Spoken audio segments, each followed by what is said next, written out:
Colegas vereadores, público em geral que nos acompanha aqui e nas redes sociais, na rádio. Meu amigo Heraldo Júnior, Flauber, presidente Flauber aí interinamente, né? Lisete Duarte, Samira, as mulheres aí, primeiro já cumprimentando e desejando uma boa sorte aí nos trabalhos, nessa importante Procuradoria da Mulher. A gente, inclusive, quer antecipar aqui, já participei a Elisete, Samira, que eu estou querendo a colaboração de vocês duas para que a gente dê entrada num projeto de lei para a criação de um banco de dados municipal, que ele tenha publicação pelo menos semestral ou anual no Diário Oficial do município, nos meios de comunicações, e esse banco de dados ele vai demonstrar todas as estatísticas de violência do município contra a mulher, contra crianças e idosos, que também eu acho que a Procuradoria faz essa abrangência sem nenhum problema de conflito de competência, né? Então, já parabenizo e convido vocês a somarem força comigo para a gente elaborar essa criação desse projeto de lei, obrigando o município a ter o banco de dados estatístico, para que a gente oriente melhor as políticas públicas, para que a gente não dependa apenas de dados do Estado, para que a gente tenha uma organização, inclusive, para adotar aqui e orientar o nosso trabalho, né, nesta casa e junto aos outros órgãos que combatem a violência de gênero. Meus amigos, mais uma vez, com muita alegria que estamos aqui, agradecendo a Deus pela oportunidade de termos saúde, porque muita gente hoje está enfrentando as dificuldades de estar, de repente, no hospital, não estar perto de sua família. Então, a gente é muito privilegiado já por estar aqui com saúde, podendo discutir o futuro da nossa cidade. Dia 23 de janeiro, quero fazer aqui, Valdir, amigo Valdemir, uma reflexão curta, para que a gente comece a pensar. Eu estive, Lauro, observando os primeiros pronunciamentos do presidente Donald Trump, e ele é bem... Não, assim, mas ele serve para a gente refletir o quanto a coisa é integrada, né? O quanto reflete até mesmo aqui. Então, assim, ele já dá sinais de que ele quer se impor pela força, que ele quer realmente vir ainda com uma política um pouco mais radical, e isso pode gerar impactos aqui na economia brasileira, na vida do trabalhador, na vida do pequeno produtor, na vida do agro. Então a gente se preocupa um pouco, porque eu acho que no mundo globalizado, você tem um pensamento de que você pode ser sozinho, tomar conta e as coisas não são bem assim. Cada palavra, cada discurso, inclusive da gente, imagine de um presidente dos Estados Unidos, que é a maior economia do mundo, ele reflete nos mercados, refletem nas políticas públicas, e eu me assustei porque o Brasil, ele depende muito do agro, e quando a maior potência do mundo ameaça com taxa, com tarifa, isso vai refletir aqui numa região como a nossa, que a nossa região depende muito do agro, né? Inclusive ele dizer que o Brasil não precisa do Brasil, não precisa da América Latina, isso assusta a gente, Heraldo, porque isso vai impactar nos índices econômicos. Mas, enfim, voltando a Limoeiro, a gente teve o Limofolia esse final de semana. Eu quero aproveitar para parabenizar a organização do evento, Lincoln, Sucupira, a Marisete, todos que fizeram essa festa com muita responsabilidade, com muita paz. Os foliões que brincaram, se divertiram, foram 30 anos de Limofolia. A população em geral também teve vários momentos de alegria, não teve nenhum transtorno grande, né? Então foi muito divertido, foi muito alegre, que venham os próximos, parabenizar a atuação da Polícia Militar, dos bombeiros, do SUTRAN, da Guarda Civil, enfim, de todo o Poder Público Municipal, todos os entes envolvidos que fizeram com que o evento ocorresse de maneira segura e em paz para toda a sociedade limoeirense. Na sexta passada, estivemos reunidos junto com a prefeita Dilmara, ao lado do meu tio Eliezer, do Domingos, né, discutindo situações problemáticas, avançando um pouco mais nas pautas que a gente tem recebido da população, das pautas também que norteiam a nossa atuação política, e dizer que essa conversa foi muito positiva. A prefeita Dilmara, mais uma vez, tem mantido uma linha de tentar esse diálogo, de deixar um pouco de lado as cores partidárias. Lá foi possível discutir e entender um pouco mais do que ela planeja para esse ano. As nossas ideias também foram ouvidas, as nossas reivindicações novas e antigas também nós passamos para a Dilmara, né? E acredito que há um caminho longo a percorrer, duro, de desafios, mas que com diálogo, com tranquilidade, com paciência também, a gente pode construir importantes conquistas para a nossa cidade. Na semana passada eu citei que era hora, nesse primeiro ano, de a prefeitura, a prefeita, bater na porta do Estado, bater na porta dos ministérios, dos gabinetes dos deputados. É hora de trabalhar o plantio, né, Márcio? Para que esse primeiro ano ele vai ser decisivo, para que os projetos comecem a acontecer a partir do ano que vem. E a Dilmara me confidenciou não, foi público, né? Ela disse, ela esteve lá com o secretário Nelson Martins, secretário estadual, ao lado do secretário das cidades, Zezinho Albuquerque, e lá ela me disse que foram tratados principalmente 2 pontos. A duplicação da CE, que todo mundo já esperava que ela lutasse por isso, é uma reivindicação de todos aqui, principalmente dos colegas aqui da Cidade Alta, né, que é quem mais demanda ali, é um fluxo intenso. Então, o secretário Nelson cobrou da Dilmara o projeto para que ele seja apresentado ao governo do Estado, junto com o Zezinho. E a outra situação também que a Dilmara nos passou é sobre a estrada do Espinho. E aí eu fiquei muito contente porque foi uma luta também muito grande aqui do colega Teinha, o ex-vereador Teinha, que esteve aqui. Outras pessoas também, o suplente Naldinho, a Elisete, pessoas que são bem voltadas lá no Espinho, a Lívia Maia também, enfim, o Domingos. E aí a gente ficou com esperança porque o Nelson quer sim levar essa demanda junto com o Zezinho. Acho que há força política suficiente. E aqui a gente aproveita também para cobrar da deputada Juliana, que some essa voz nesse esforço para que finalmente a gente veja acontecer essa realidade. Continuando aqui, a gente traz aqui outro pedido que tem muito a ver com o que o Valdemir já falou aqui. A gente precisa ter um planejamento. Nada funciona sem planejamento.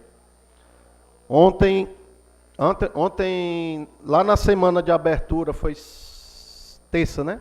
Na terça-feira, na semana da abertura pedagógica, a gente teve uma palestra do Idilvan, aproveito aqui até para parabenizar a Secretaria de Educação Municipal, porque a Elisete estava presente, o Márcio, o Valdir e o Michael, acho que éramos nós 5, né? E uma palestra com o deputado federal e atual secretário de Educação do município de Fortaleza, Idilvan Alencar. E ele tocou num ponto, a palestra dele muito interessante. Ele tem uma experiência de vida pública muito grande, principalmente na educação, que demanda um planejamento ainda maior. E aí é esse ponto que eu quero reiterar aqui e até conversei com a prefeita Dilmara, Rubinho.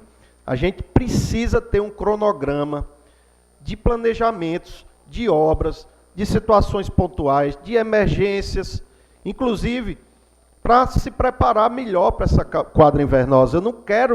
Eu não gostaria de estar aqui em janeiro de 2026, de novo, relatando situações pontuais que as chuvas ocasionam transtornos enormes em pontos sensíveis.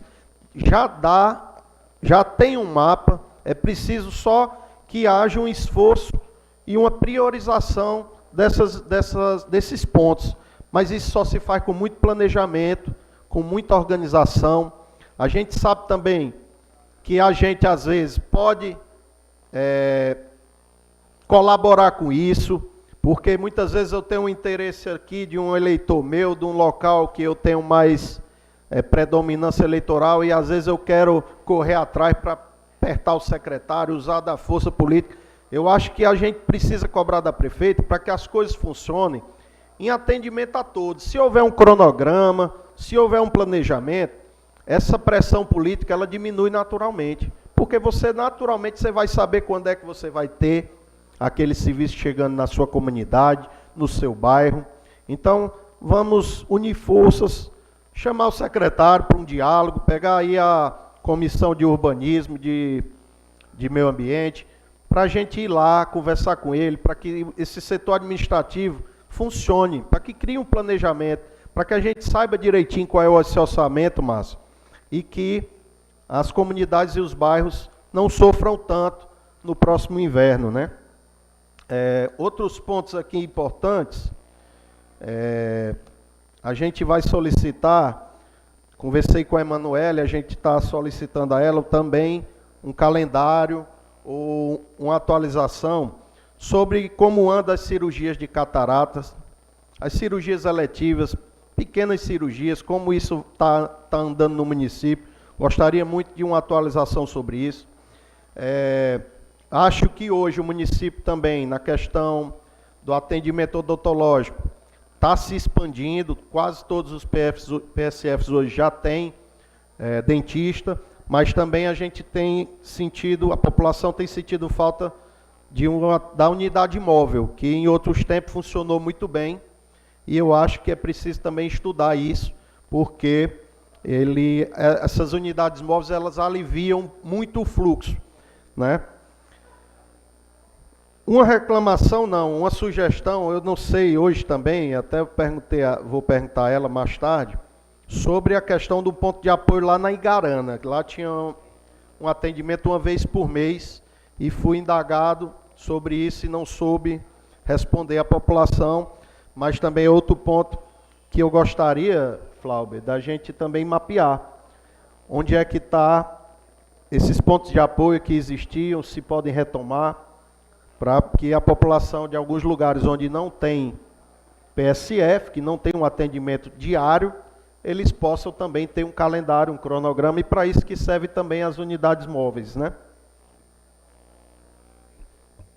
E conversei também rapidamente com o superintendente Josamar, da Sutran, acho que já ele, o capitão, né? É o capitão. E ele demonstrou aqui uma preocupação com a gente, principalmente com a Avenida Dom Aureliano. Ali está um ponto muito sensível, as pessoas estão andando em alta velocidade.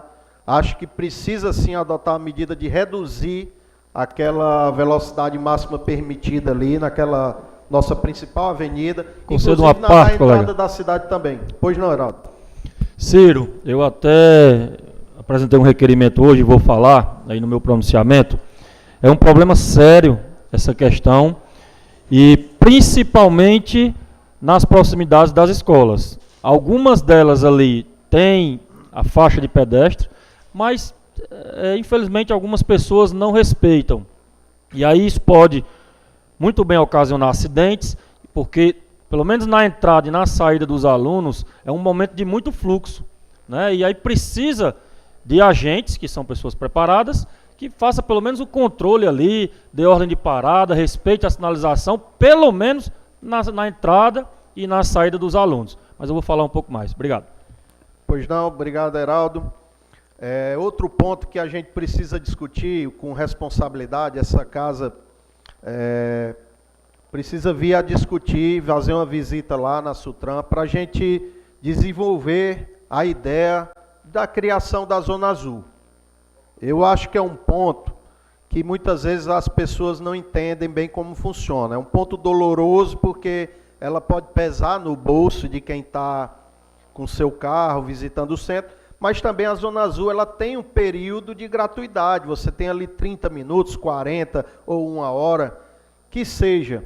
Mas para que o trânsito, as vagas de estacionamento no nosso trânsito do centro, eles tenham uma rotatividade, porque está prejudicando o comércio. Hoje a gente recebia esse é um pedido de alguns comerciantes. Realmente o comércio do centro está ficando inviável, porque tem muita gente que estaciona o carro lá, vai embora, passa o dia todo, e o consumidor que quer chegar, principalmente no dia de sábado, ele não consegue encostar para fazer a sua compra, né? Então, a prefeita já tomou algumas medidas ali na Praça do Banco Nordeste, aquela intervenção ali ficou muito boa, aquelas vagas de estacionamento precisam se tornar padrão, acho que tem que avançar nisso.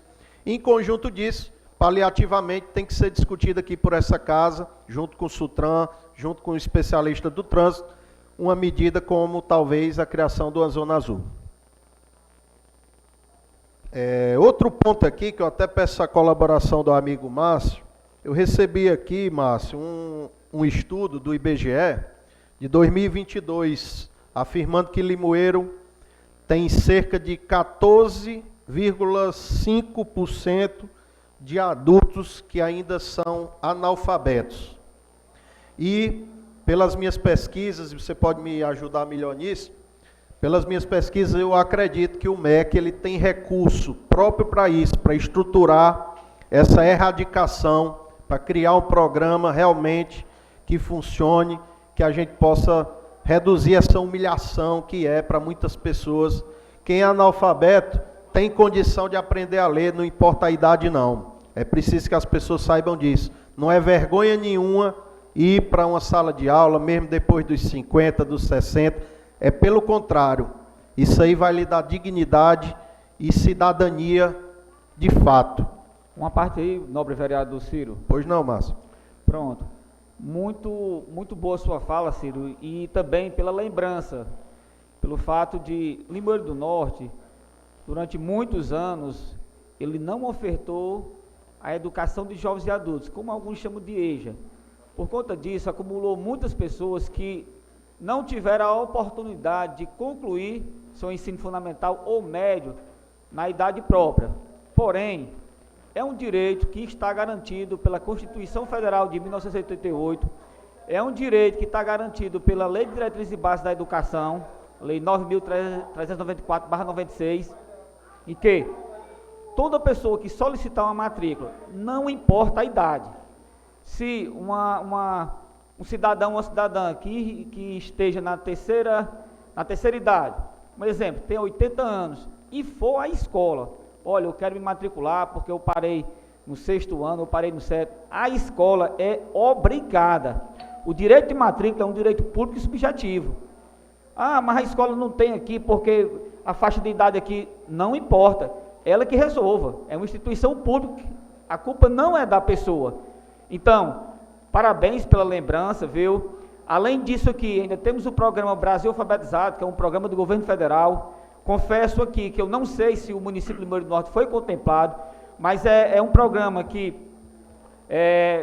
o MEC, ele manda recursos para capacitar profissionais, manda recursos para a merenda, manda recursos para o transporte, mas, pegando aqui a deixa, irei me informar sobre o PBA, né, que é o Programa Brasil Alfabetizado. Mas parabéns aí pela lembrança. Meu tempo está acabando, e só para rapidamente aqui, eu quero agradecer a prefeita Dilmara, porque recebi a informação que a obra da reforma da escola do quilômetro 60 ela ia ser paralisada, mas a empresa já retomou os trabalhos lá.